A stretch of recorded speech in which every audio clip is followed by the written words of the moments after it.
Assalamualaikum warahmatullahi wabarakatuh. Perkenalkan, nama saya Edi Wijaya, Fakultas Teknik, NPM 18070016. Di sini saya akan mempresentasikan pengontrolan drainase perkotaan.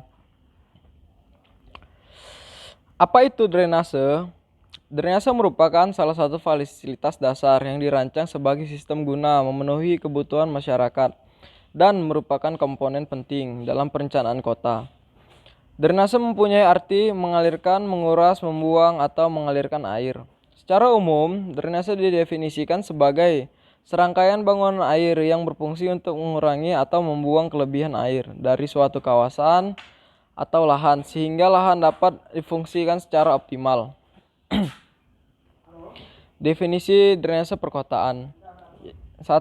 Drainase perkotaan yaitu ilmu drainase yang mengkhususkan pengkajian pada kawasan perkotaan yang erat kaitan dengan kondisi lingkungan sosial budaya yang ada di kawasan kota.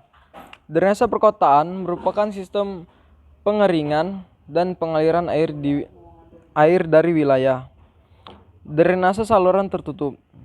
Sistem saluran drainase yang permukaan airnya tidak terpengaruh dengan udara luar atau atmosfer.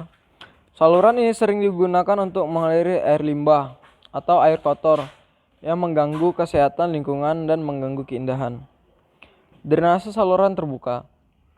Sistem saluran drainase yang permukaan air terpengaruh dengan udara luar biasanya mempunyai luasan yang cukup dan digunakan untuk mengaliri air hujan atau air limbah yang tidak membahayakan kesehatan. Penyebab dan efek banjir dalam daerah perkotaan. 1. Peningkatan debit. Manajemen sampah yang kurang baik memberi kontribusi percepatan pendangkalan, penyempitan saluran dan sungai. 2. Peningkatan jumlah penduduk. Peningkatan jumlah penduduk perkotaan yang sangat cepat akibat dari pertumbuhan maupun urbanisasi. 3. Amblas tanah. Amblas tanah disebabkan oleh pengambilan air tanah yang berlebihan, mengakibatkan beberapa bagian kota berada di bawah muka air laut pasang. 4. Penyempitan dan pendangkalan saluran. 5. Reklamasi. 6. Limbah dan pasang surut. 7. Penebangan limbah sampah hutan secara liar. 8. Tersumbatnya aliran sungai. 9. Pemukiman di bantaran sungai. Banyak yang tidak paham jika pemukiman di bantaran sungai dapat menimbulkan luap air. 10. Banjir karena dataran rendah. 11. Curah hujan tinggi. 12. Drainase yang diubah fungsinya. Sistem drainase yang sebenarnya sangat penting dalam menghindari banjir banyak diubah fungsinya, khusus di daerah perkotaan. Drainase biasa berubah hutan dan rawa. Biasanya drainase alami seperti ini diubah menjadi mal, swalayan, supermarket, dan lain sebagainya. 13. Bendungan atau waduk yang rusak. 14. Banjir bandang karena bencana tsunami. 15. Tanah tidak mampu dalam menyerap air. Efek banjir dalam daerah perkotaan. 1. Menghentikan aktivitas warga. Banjir yang sering terjadi pada dataran rendah biasa mencapai kedalaman lebih dari 1 meter. Dengan kedalaman banjir tersebut akan dapat menggenang hingga masuk rumah dan menenggelamkan pemukiman warga. Dengan begitu, maka aktivitas warga sehari-hari pun akan terhenti. Bahkan jalan ikut tenggelam dan akses transportasi menjadi mustahil dilalui. 2. Kerugian ekonomi. Jika dilihat secara materi, para korban banjir banyak kehilangan aset mereka. Contoh, ada televisi, kulkas, dan perabotan elektronik lainnya yang dapat rusak jika terendam banjir. Selain itu, aktivitas warga untuk bekerja pun ikut terganggu dan akhirnya mereka banyak mengalami kerugian dalam hal ekonomi. 3. Sulit mendapat air bersih. Air bersih akan sulit didapatkan jika banjir terjadi di hampir seluruh wilayah.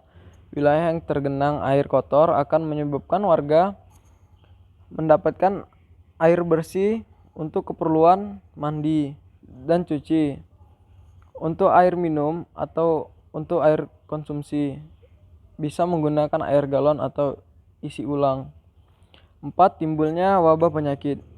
Banjir yang datang biasanya merupakan air kotor, sehingga warga yang sudah terkontaminasi akan mudah terkena penyakit seperti gatal-gatal pada kulit. 5. Korban meninggal dunia. Banjir yang datang dengan begitu derasnya bisa menghanyutkan dan menenggelamkan warga, sehingga warga yang hanyut bisa meninggal dunia. Dampak ini juga bisa menyebabkan anggota keluarga mendapat efek psikologi yang tidak baik. Usaha-usaha pengontrolan drainase. Pemeliharaan rutin. Maintenance pemeliharaan rutin adalah pemeliharaan yang dilakukan berulang-ulang pada waktu tertentu, misalnya setiap hari Minggu, bulan, dan tahun. Masyarakat dapat dilibatkan dalam kegiatan tersebut. 2. Pemeliharaan berkala spesial, maintenance PEM. Maintenance PEM berkala adalah pekerjaan pemeliharaan yang selalu dilakukan menurut tenggang waktu tertentu, misal setiap hari Minggu, bulan, dan tahun.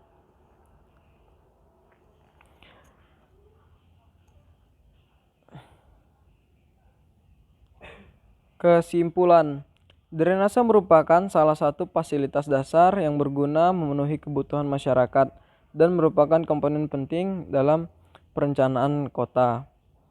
Secara umum, drainase didefinisikan sebagai serangkaian bangunan air yang berfungsi untuk mengurangi dan atau membuang kelebihan air dari suatu kawasan atau lahan, sehingga lahan dapat difungsikan secara optimal.